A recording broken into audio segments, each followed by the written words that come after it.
Okay, we are live. So, good evening, Naples community. Thank you once again for attending these weekly forums. It's quite interesting to note that this weekly discussion reaches an average of 500 people live each week and approximately 1,200 in total each time we do this. Thank you all for being so engaged. We do something pretty... I glitched again. Hold on one moment, folks. Community. Thank you once again for attending these weekly forums. All right, so the glitch is gone. Thanks for bearing with me as I did that once again this week. So anyway, again, we reach approximately 1,200 people in total each time we do this. So thank you all for being so engaged. We do something pretty special with these weekly forums, and it reaches many folks beyond our own community. We've reached Florida, Kansas, South Carolina, Florida, Washington State, even Canada and Italy. Please take a moment to share this feed. If you're viewing directly from the Naples community page, the share option won't be available, but please click on my profile and share from there. Please take a moment and do that now. If you have something that works and engages a community, why would you not share it, especially now? It's a pleasure to introduce our panelists this evening. Please welcome Jennifer Emmons, RN and Executive Director of Hospice House here in Naples. Jennifer will highlight our latest social distancing and sanitary protocols.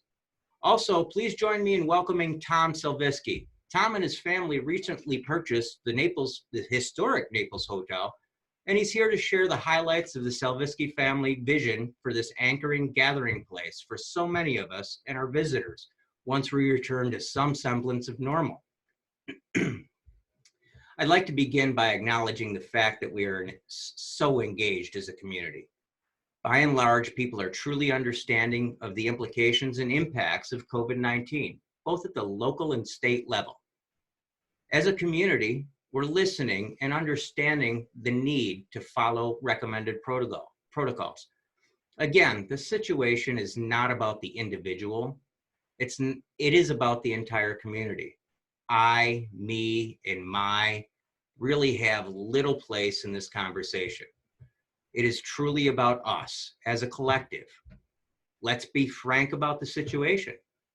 Social distancing protocols will not prevent our community from seeing a certain number of infections. This virus has zero ability to recognize borders, large or small. It's an opportunist that can and will infiltrate any weakness, whether that weakness is an underlying condition or simply the failure on the part of any individual to be mindful of protocols. While it's being reported that New York State seems to have reached a plateau in the epidemic, it is also fair to state that density plays a significant role in the rate of infection. Counties further away from downstate are quite likely lagging behind in the plateau in this curve. What I'm driving at here is this. Now is not the time to become complacent. While protocols cannot completely prevent infection in any community, these measures can and certainly do slow its progress. This is and has always been the goal, flattening the curve. Slowing down the progress of this virus is key to ensuring that our medical community is not overwhelmed beyond capacity and ensuring that medical care is available to those needing it for this or any other emergent issue. I'd like to borrow a prompt from Governor Cuomo, which was a quote from the late Senator Daniel Patrick Moynihan. It goes something like this. Everyone is entitled to their own opinion. We are not, however, entitled to our own facts. Truth. Thank you for doing your best to follow these protocols. And when we're unable to follow certain protocols for various reasons, thank you for reaching out to the numerous resources made available to ensure that the needs of our community are met. Thank you to the Naples Open Cupboard, Rotary responders, and so many others. Know this, no one in this community will go without basic necessities. You may have noticed the public service announcement signs throughout Main Street reminding us of basic health and safety protocols. Wash your hands, don't touch your face, avoid public space. Some are reaching out and asking if they can have a sign for their own front lawn. Others are apparently reappropriating them from Main Street to other locations. This was also a discussion on the community Facebook page, wondering what the background design is meant to signify. All of these activities tell me something. It is, at very least, an affirmation that the signs have caught our attention, exactly as they were designed to do. To answer the question, all available signs have been put out, but sure, feel free to play a form of community bingo or Where's Waldo with them. It could be interesting or amusing to see where they wind up next. But please do so safely, wash your hands, and don't touch your face. On to state and local developments. The New York State On Pause executive order has been extended until May 15th. While certain specific information within this executive order changes on a nearly daily basis, the basic premise is that all non-essential workers must continue to work from home and schools will be closed through May 15th. You can view all updates on the New York State executive orders at www.governor.ny.gov and clicking on the tab labeled Executive Orders. According to the New York State Department of Health, there were 236,732 confirmed cases of COVID-19 in the state of New York as of this morning. That's roughly 35,000 more than just a week ago. The total number of deaths is at 17,671, including 507 lives lost this past day. The number of new hospitalizations seems to be declining over the past several days. Governor Cuomo has stated that it is his belief we have indeed hit a plateau, but we are far from being out of danger. It's the governor's belief, and I personally concur, that all efforts of all New York State citizens to practice social distancing and sanitary protocols have led us to this flattening of the curve. For specific New York State tracking information, please visit www.covid19tracker, the number 19. Again, www.covid19tracker.health.ny.gov. Please also tune into the governor's daily briefings, which generally take place between 11 and 12 o'clock each day at www.governor.ny.gov.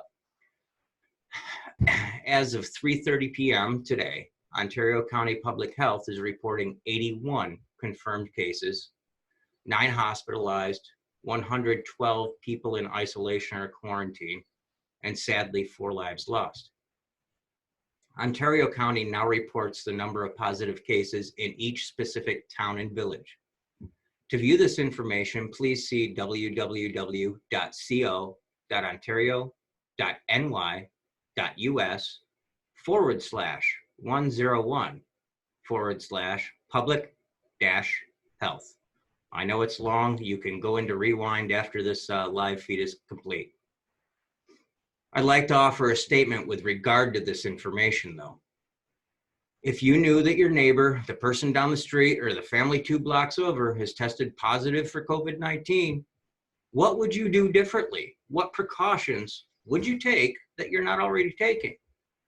If we can honestly answer this question with any meaningful action, we are currently not responding appropriately. Locally, essential services only are being maintained at this time. We do receive numerous inquiries about brush and leaf pickup. Please understand that the number 1 priority of the village is maintaining the water utility while maintaining the safety and health of our own workforce. I'd like to put this in perspective.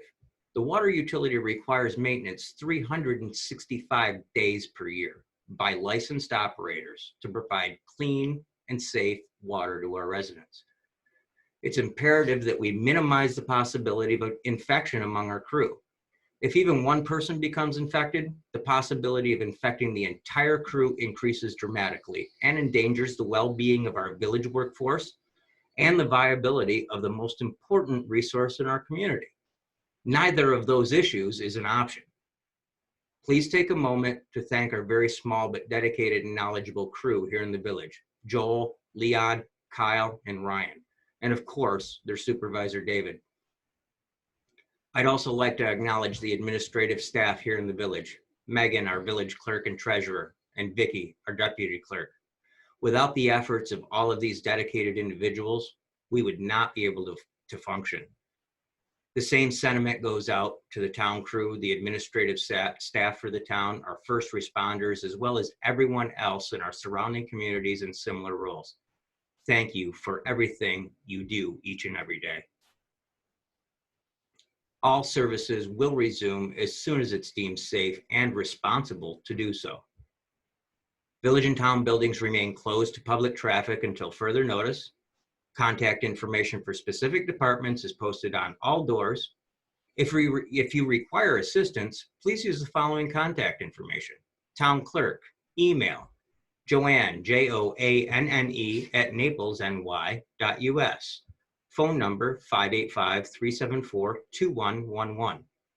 Village clerk, Megan, Megan, @naplesny.us. Phone 585-374-2435. Please leave a message or an email, and your inquiry will be responded to as quickly as possible. On a final note, I'd like to acknowledge the generosity displayed in our community. The Naples community proves time and time again how generous and supportive we are of local needs, how we recognize the importance of doing whatever we can to ensure that basic needs are met, even in ordinary times. Well, you've all really shown your true colors at this time, this unprecedented crisis. A local group has formed a website designed by Pepper Makepeace to compile information for small business relief efforts. Please check it out at www.naplesmeansbusiness.com. Again, www.naplesmeansbusiness.com. Hand sanitizer and masks are being made locally and distributed. Volunteers are coming forward in droves to assist wherever needed. Financial donations are pouring in to ensure food security and other basic needs for everyone in the community are met. I'd like to mention one additional and extremely important service within our community, Hospice House. Their mission to provide a warm, respectful environment, meeting the physical, spiritual, and emotional needs of those facing the end of life, as well as their families, and to raise awareness of the hospice philosophy of care. Hospice House is a not-for-profit 501c3, providing this service that is totally reliant upon private donations. Without the generosity of donors and fundraising efforts which had to be abandoned due to our current situation, Hospice House is unable to function in meeting this important need.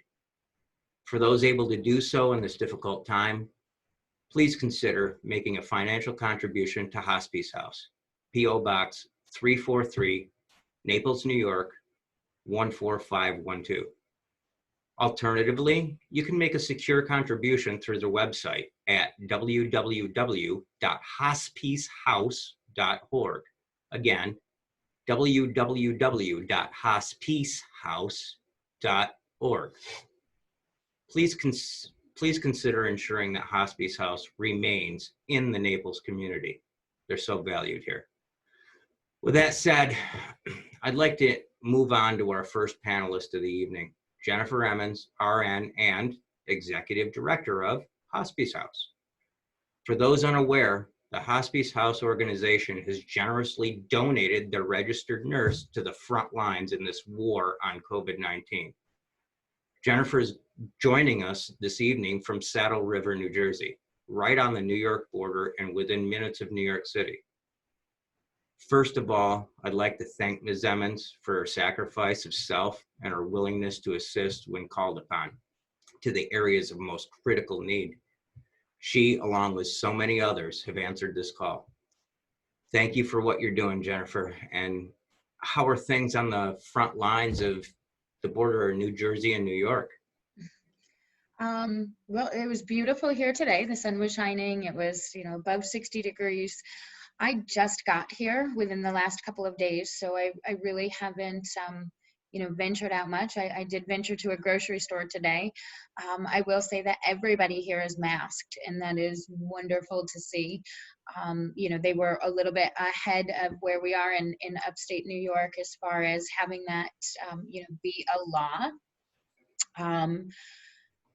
But I am noticing that even, as gorgeous as it was outside today, and these people are by themselves, certainly able to maintain that 6 foot of distance, they are still masked. There is tons of masks around here that people have made, just like what we have there in Naples, that they're handing out to everybody because they, like I said, they were a little bit ahead of us. And I think, they're all just on board with it. So I haven't actually started in the hospital that I'll be working at yet. That starts tomorrow. So by the time we do this next week, I can give you a little bit more of an update as far as how things are looking actually on the front lines. I know that when I'm keeping up with the updates and I'm watching the news and I'm watching our governor's updates to all of us, and I'm monitoring a lot of the conversations that are going on, whether it be on our community page or conversations that are going on with myself, my family members, friends. One thing that I would like to point out is that it sounds good, right? We're getting reports where the numbers look better, that we maybe have reached this apex and we're coming out on the other side of it, and that's for New York, I must say. But I have to warn you all that sure, those numbers look better. They look better compared to absolute disaster. If you didn't have a chance to watch our last community forum, I really encourage you to go do that. I tend to share the same things over and over and over. So if you can go to last week's community forum and watch Patrick Freevault, he will explain the numbers and what it means and how important it is that these behaviors that we're doing, the social distancing, continues to occur, because these better numbers, these things that you're hearing, oh, it looks better, we don't have as many hospital admissions, we don't have as many people in the ICUs, it's because of these behaviors. It's because we're staying the heck away from each other. I just to give you some of those numbers, sure, it looks better, but as of yesterday, it was still 1,300 people that were hospitalized yesterday alone, and 507 of them dead yesterday alone. So if those numbers sound good to you and they look better, well, then by all means, have your opinion. There tends to be 2 groups of folks yesterday alone. So if those numbers sound good to you and they look better, well. That was me, sorry. That's okay. Those 2 groups of people, that mindset of those 2 groups of people tend to be the first group. They're the ones that are watching our community forums. They're interested in the information. They're sharing it with their children and their friends and their family, and they're taking these videos and sharing them on their own Facebook page because the information is the same no matter where you go. They're practicing that social distancing. They're wearing their masks, whether they like them or not. They're still doing it. They're staying home. That's one group of people. Those are the folks that I want to say thank you to, because it's you guys that's making these numbers look better. It's your behaviors that are keeping our hospitals from being overwhelmed.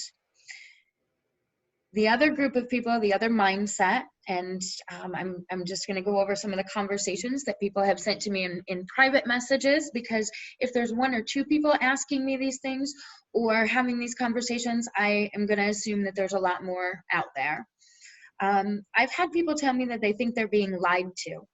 I've had people say, well, if you look at all of those numbers that were talked about, and, first the CDC said that they don't suggest that the general public wear masks, and then they said that they did, and I think we're being lied to, and I think that it's just a way for the government to control us. I can't change your opinion. I can hopefully try to educate you. That's my job as a registered nurse, is education and making sure that the health and the well-being of our community is protected. So I can certainly educate you. But if you're in that mindset, if you're one of those folks saying, well, I'm not going to wear a mask no matter what because I'm not going to be controlled, good for you. I'm not going to try to change your opinion, but I will ask you this. If you think that anybody is lying to you, first of all, I welcome you to come on down here and see it firsthand. Secondly, I'm going to ask that you please stay home. If you choose not to wear a mask because you think that it's the government's way of controlling you, please stay away from myself. Stay away from my family members who are back at home and now I'm not there with them to really make sure that they're not going around anybody. And stay away from all of our folks that are immune compromised, because nobody's lying to you. Patrick Freeval talked about how, you know, we're studying this now. This is brand new to us. So when the CDC first said that they didn't suggest for everybody to wear masks, they meant it, because there's some things that y'all need to know that we talked about at the last forum, how to wear masks properly. As we're getting more information, as we're studying this virus, as we're learning more about the symptoms, we should be glad that our guidelines are being updated. We should be happy that as the professionals are changing their minds, that they're letting us know what is going on. So again, that group of folks that you're practicing the social distancing, you're staying home, even though it's heartbreaking to be away from your friends and your family and your loved ones, thank you, because you're changing things. You're making it so that there's enough ventilators for everybody. You're making it so that, you know, my grandparents who are the high risk, the immune compromised, now I can rest a little easier knowing that they're a little bit more protected. And if you're in that second group, like I said, this is a free country. Nobody is trying to control you, but you don't have the right to put others' health at risk. So we do ask that you please stay home. So I'm going to quickly share a little bit about masks. I've had some people ask me to give some reminders. So I want to back up a little bit, and I want to take you back to when the CDC was telling us that they don't suggest that the general public wear masks. That's old news. That's been taken off the table. Forget about that now. They are asking that the general public wear masks. Governor Cuomo has made it a law in New York State.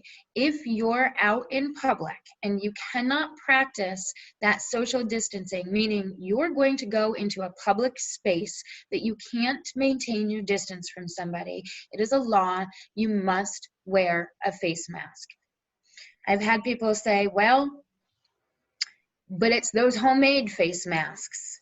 And I thought that they said they didn't stop this virus. They said that they weren't going to help us from getting it. What I can share, what I can tell you is what the CDC is telling us. And no, those homemade face coverings are not designed to wear and work with somebody who has COVID-19.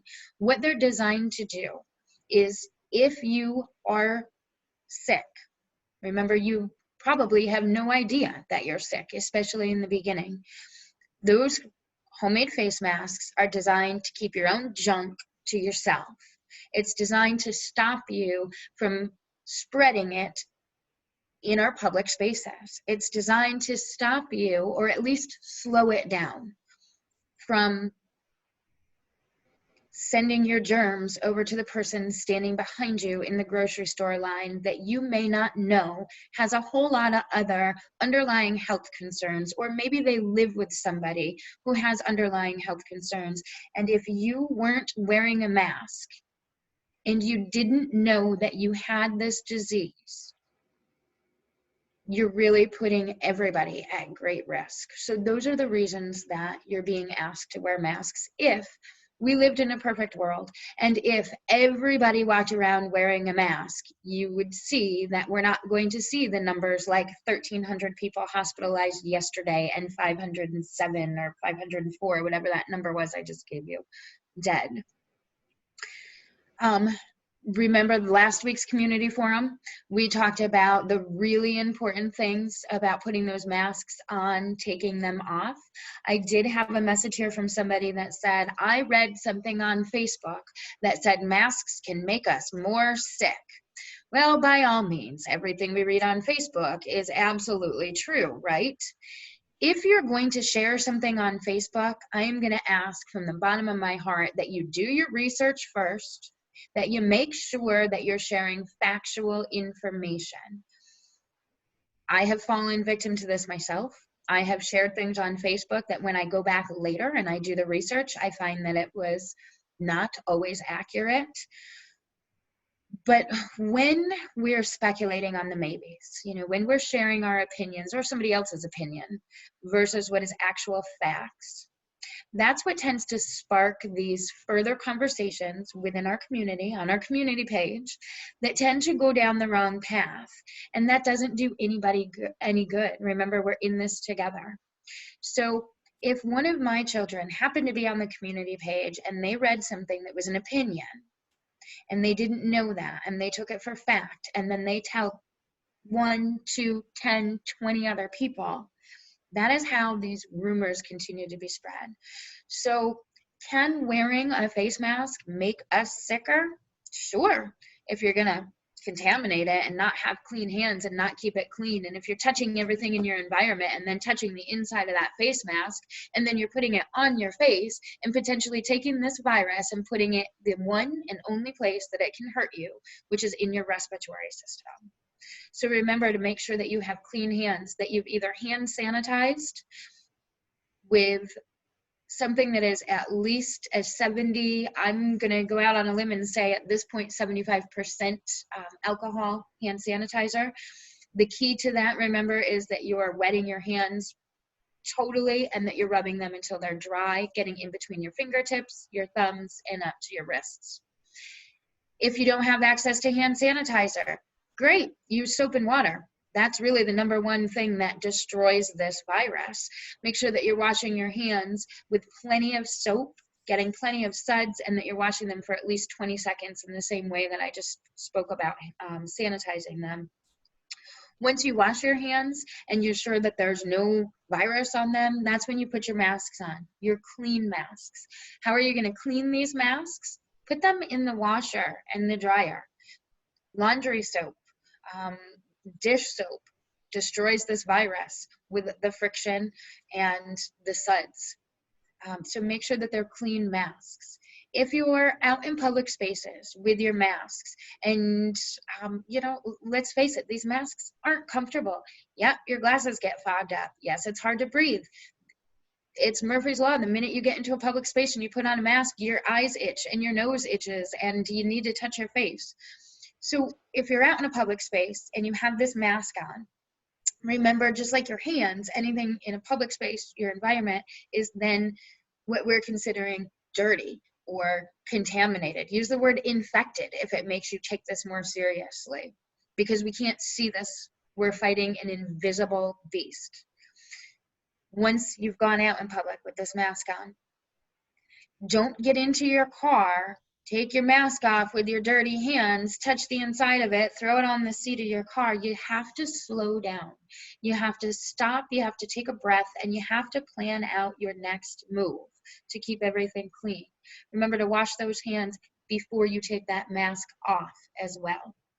A few minutes ago, I mentioned that the one and only place that this virus is going to get on you, or in you, I should say, is your respiratory center. That's the one and only place it can hurt you.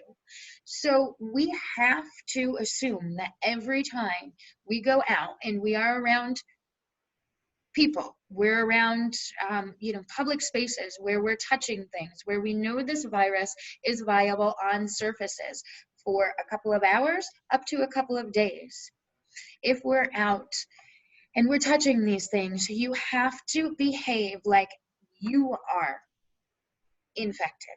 You have to behave like everything in your environment is potentially dangerous. So do not touch your face. Don't take this virus and put it exactly where it wants to be in your respiratory system. So if you happen to be one that says, well, I'm not sick. I shouldn't have to wear a mask. Please remember that on average, this virus, from the time that somebody gets infected with it, on an average, it takes at least 5 to 6 days to have you show symptoms or feel ill, if at all, but it's up to 14 days. So what would you feel like? There's a lot of going back and forth about these symptoms right now. First, they talked about 3. They talked about a fever, a cough, and shortness of breath. They've added a whole lot of things to the list. Why is that? Because we're studying it now. We're looking at more people that we know have tested positive for COVID-19. We are now following their symptoms. The more research, the more studying that we do, obviously, the more information, the more data that we're going to collect.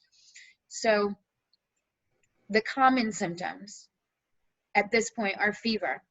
And it's only 88% of people that have tested positive for COVID-19 that actually have had a fever. 88% of those folks. A cough, whether it's productive or not, it's 67% of people that fall into the symptom or have that symptom of cough.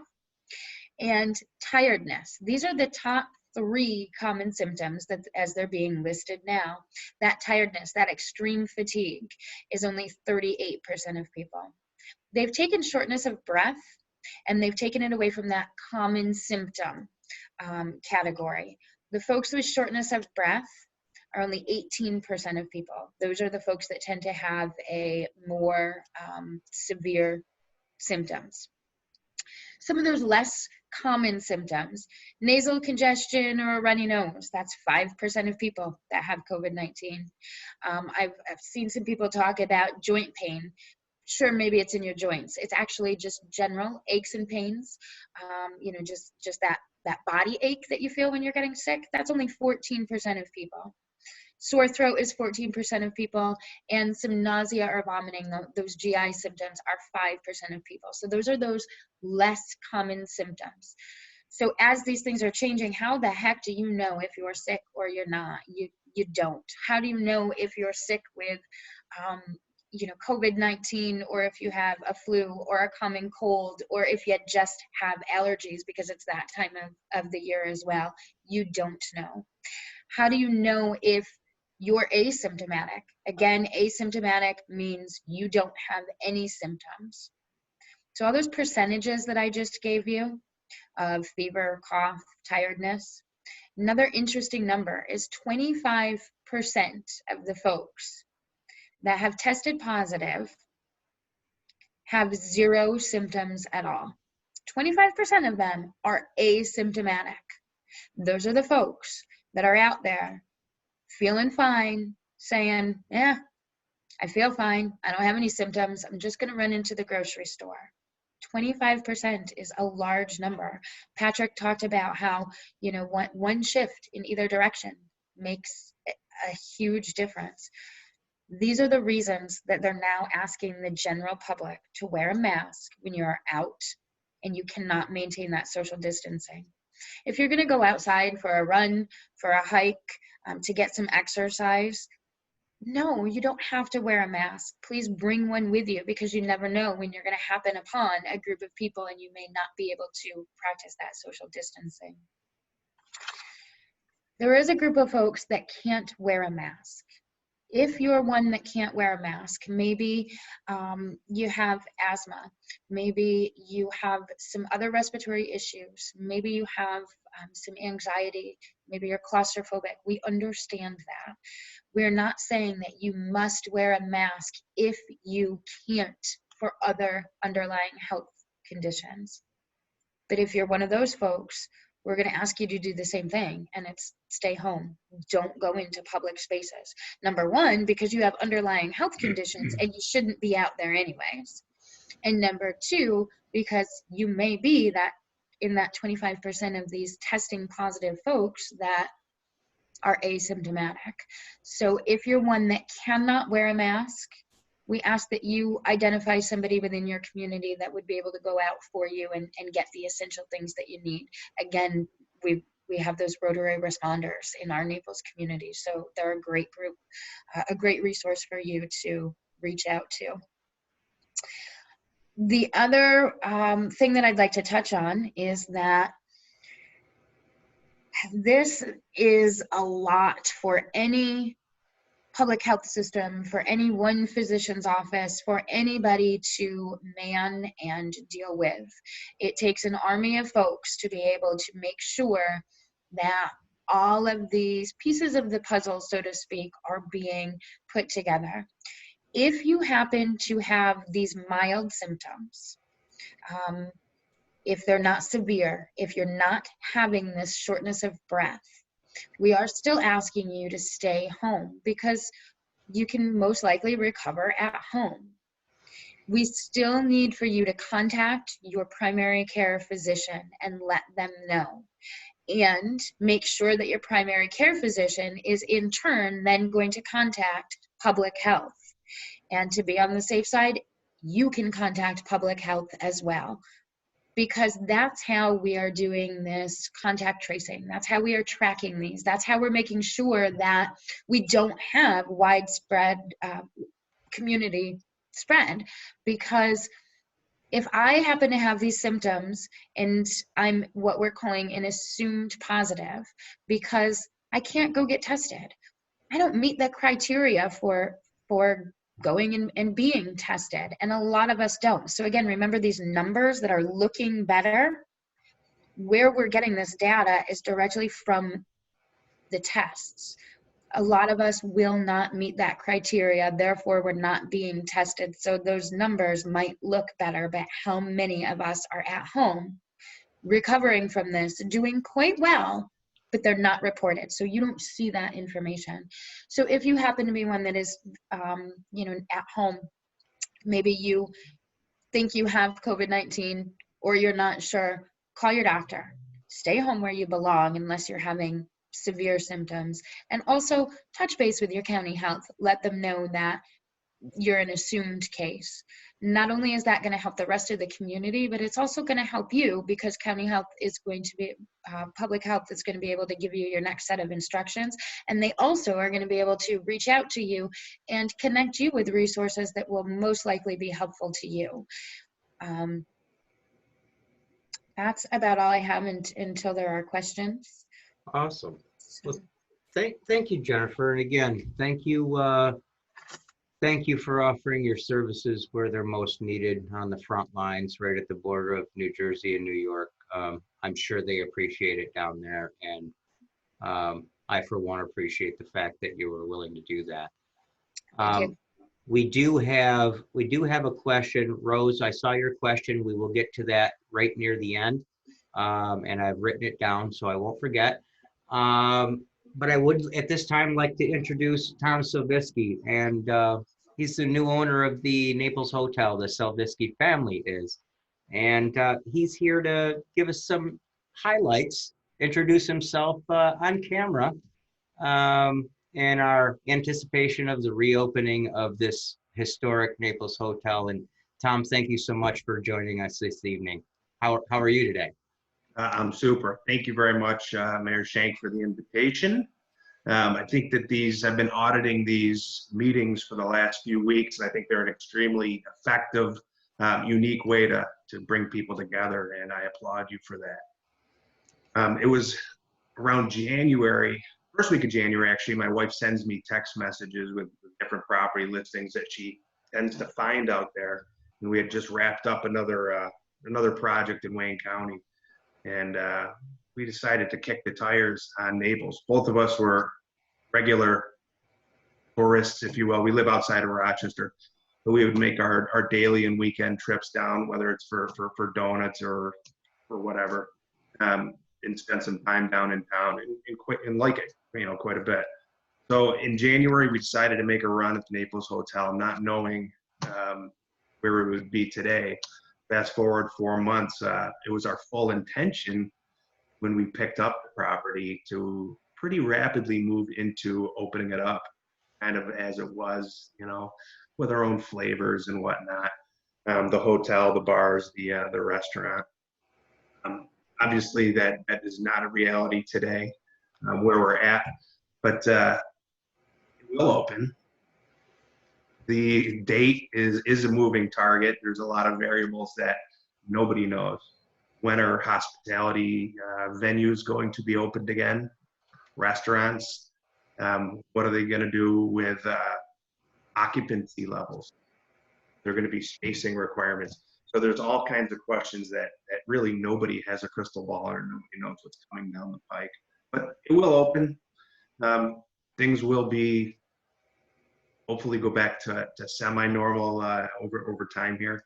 But what we're doing is we're taking this opportunity. Obviously, things are shut down, and we're taking the opportunity to do some upgrades. I mean, it's timing may have not been the best for us. The fact that it is closed down and vacant gives us a chance to, and I'm just going to go through, I jotted a couple things down here. Website is in the works. So, I mean, the old website was napleshotelny.com. We're in the process of putting a whole new one together that'll have a booking engine so you could book rooms, see what type of events are going on. Heard there used to be some bands that played there. But we're going to get that going again. But just a place for folks to go ahead and see what's happening each night and look at the menu and whatnot. The phone number, we're getting that ported over. Not everybody's working and responsive right now, so things aren't moving as quickly as we hoped, but doing the best that we can. Liquor licenses generally take 2 to 4 months. And we're starting that process now. We've had this for a little over 3 weeks now, a little over 2 weeks. So we're starting right now, and Albany and the state is processing things, but it's out and through. So that's in process. And then right now we've got the opportunity to do tasteful upgrades to the rooms, furniture in the common areas that we're going to be doing, and mechanical.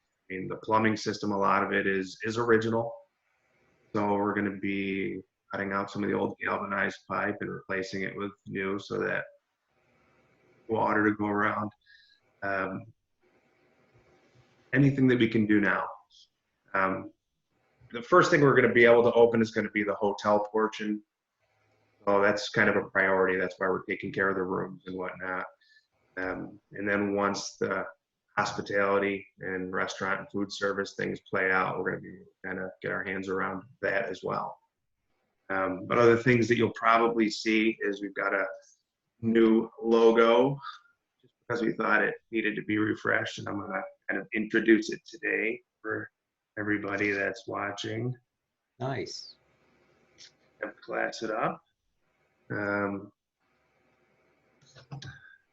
of the things that the building will be a benefactor to in the near future will be new windows.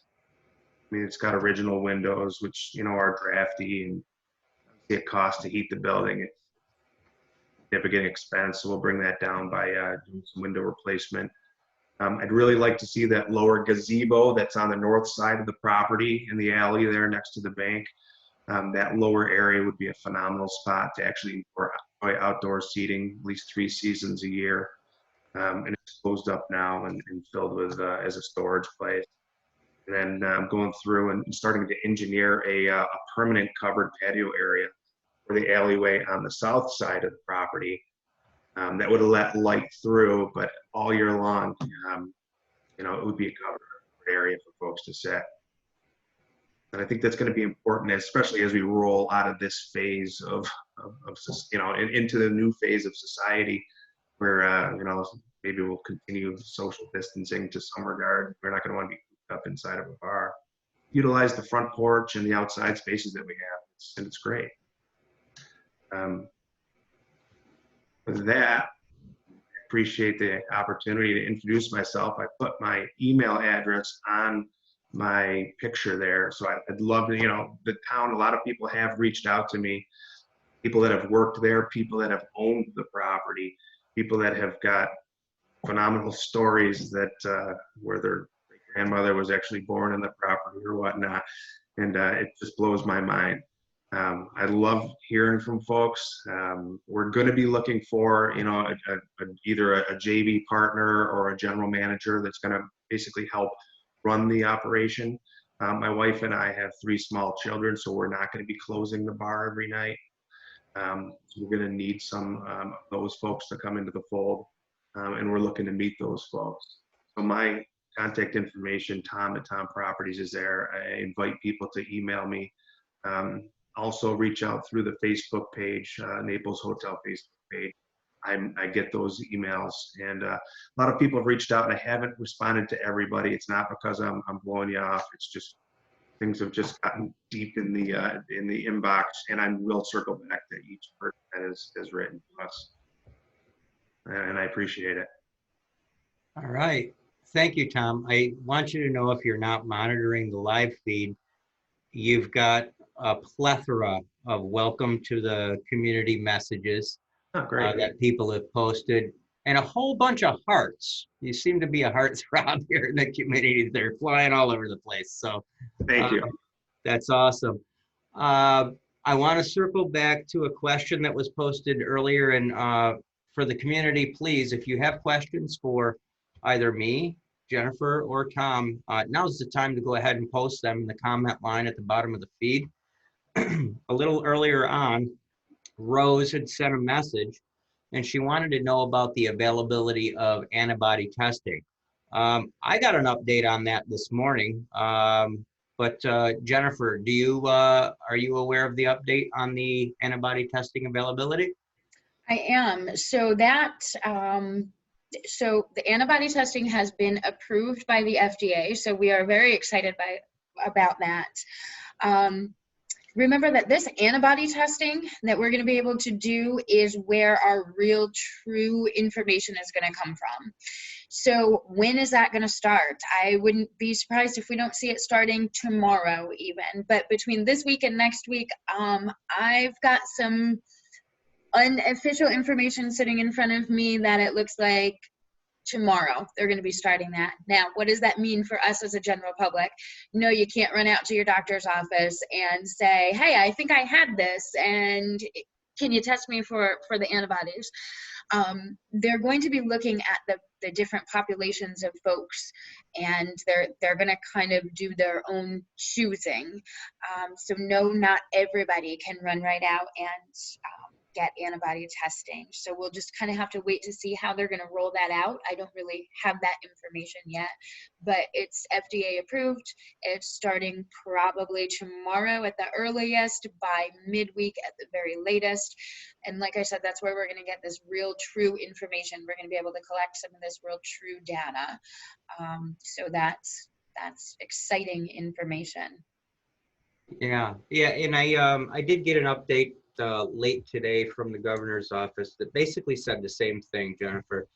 And by the way, the antibody testing, at least in part, was an effort of a fairly local company based out of Rochester, and that's awesome. And in fact, there's a connection directly to this community.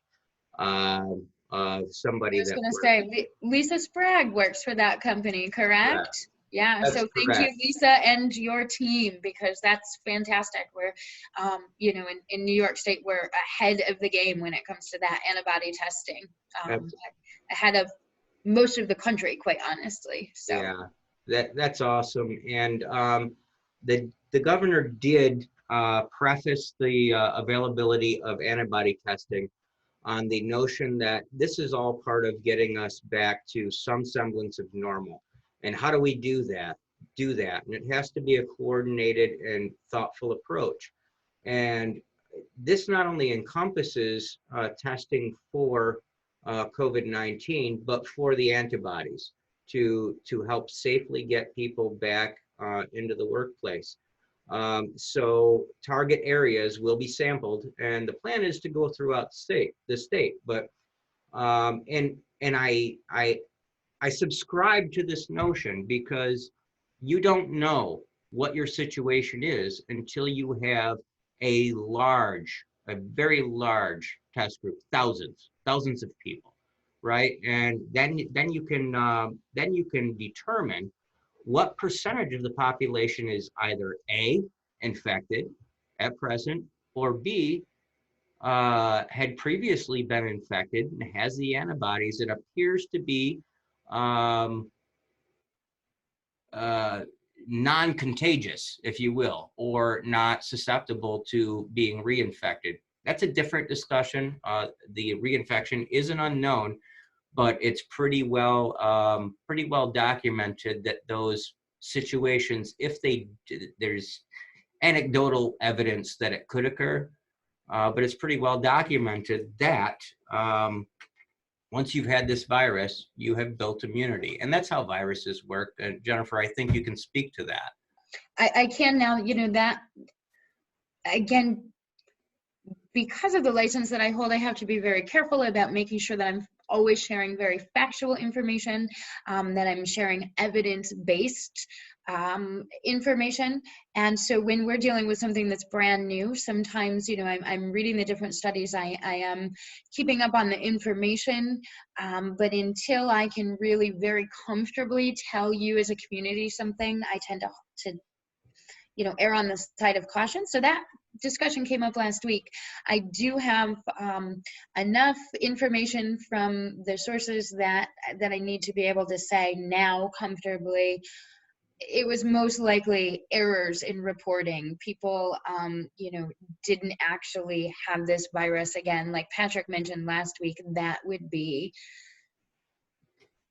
just absolutely catastrophic if we were not building immunities to it. So if you're one who hasn't directly been exposed and you know for sure that this was what you had, or if you didn't get a vaccination for it, which we know you didn't because they don't exist yet, know that every time you go out there, you still have zero immunity to this. So once you build your immunity, and we will, we'll see where this acts like any other virus, and we're not as sick and not overwhelming our healthcare facilities. I do have a piece of information on that note.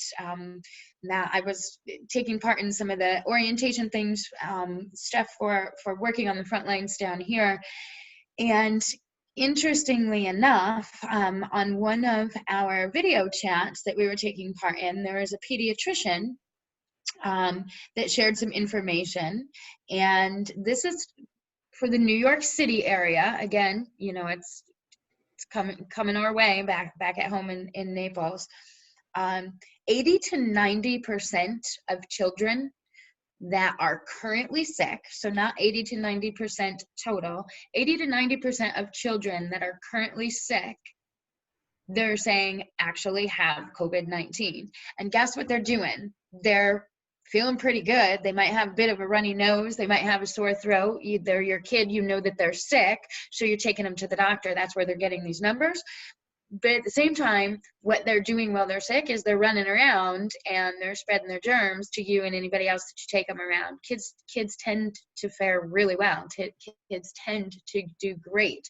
So if you're one of those parents that have to take your children into public spaces, please make sure you're putting a mask on them as well. Not because a homemade face covering is always going to stop them from contracting this virus, because if in New York City, 80 to 90% of the children that are currently sick are sick with COVID-19, and you take them to a grocery store, they're going to get somebody else in that grocery store sick, and that somebody else is probably going to go home to one of our loved ones, and then we're going to lose that immune compromised, high risk loved one. And guess what's happening? You can't be with them when you're losing them. Right now in the facilities, if somebody is dying, if they are at end of life, they're allowing one person to go in and be with them. So if you have ever experienced hospice house, you know that at hospice house, we sometimes have 10, 12, 20 something people, because we view end of life as something that should be celebrated. We want to make sure that you have all of your friends and family and loved ones surrounding you. That can't happen right now. So some tips and tricks for these children, remember, you don't want to put a mask on somebody, and I apologize if I'm going to give you the wrong age, but as of last week, the CDC was saying under 2 and 3 years old, don't put a mask on a baby. Okay, not safe because of suffocation reasons. Those babies should stay home. But if you have children who are 3 and above, you should all be wearing your masks at home around them. So number one, they get used to seeing it. It's not scary to them. And you should be having them wear masks as well, because if you've worn them, they're not comfortable. These kids are going to want to pull on them. They're going to want to touch their face. If you take your kids out in public, please make sure that they're not touching a whole lot of things and then touching their face. You have to hold their hands. You have to watch them very carefully.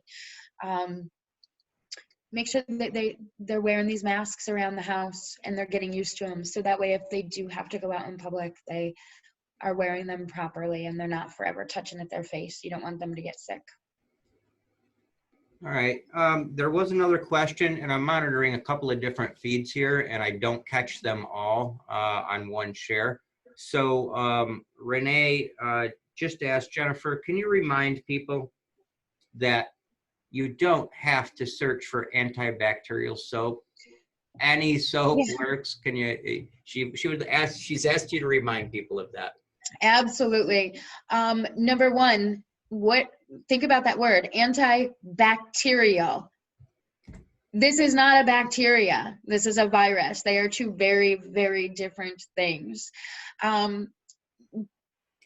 Just soap, regular soap that is going to create you some suds and scrub your hands. You don't need antibacterial soap.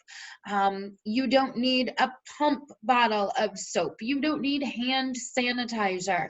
Guess what? Bar soap is actually your best bet, because the damn thing can't be viable on the outside of the bar of soap.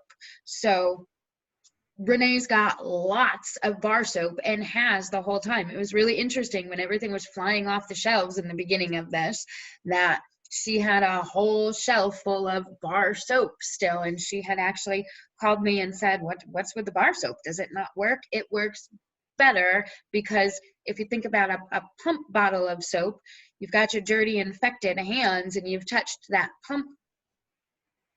Well, now that's dirty. A bar of soap, it's not going to be viable on that bar of soap. Can't live on soap. Right. And Tom, you keep getting all these welcome to the community messages, which is pretty awesome. And a bunch more hearts. So I'm not seeing any other questions on either feed, and I apologize to the community if I've missed any, but I think I caught them all. Brian, I have one about a reminder of how do we dilute our household bleach to be able to clean with. So remember that it came to me privately.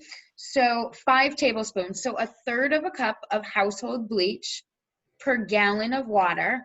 We don't usually mix things up in gallon sizes for our regular household cleaning. So if it's not 5 tablespoons or 1/3 of a cup per gallon, then it's 4 teaspoons per quart of water.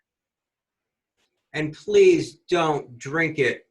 I saw the viral Facebook post. Please don't drink bleach water.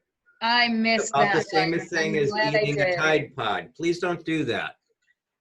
You will wind up in the hospital from burning your esophagus, among many other serious gastrointestinal issues. Please don't do that. Again, I'm not seeing any other questions. Do you have any others on your feed, Jennifer? Anything else that any of the panelists would like to add? It looks like we're nearing the end here. I just want to thank you guys for allowing me a few moments to introduce myself. My wife would be here next to me, but she is tending to the little ones. But I hope to see you each around town in better and brighter days when the lights are on and the doors are open at the hotel and we can do one. We all, I'm sure, we all look forward to that. I, for one, look forward to that. My pun intended, my old haunt is missing, right? So yeah, it'll be a pleasure to see that back open again. Yeah, Oh. I too look forward to that. And I look forward to meeting you in person. So thanks for being here with us. You Yeah. bet. And Jen, thanks for what you're doing down there.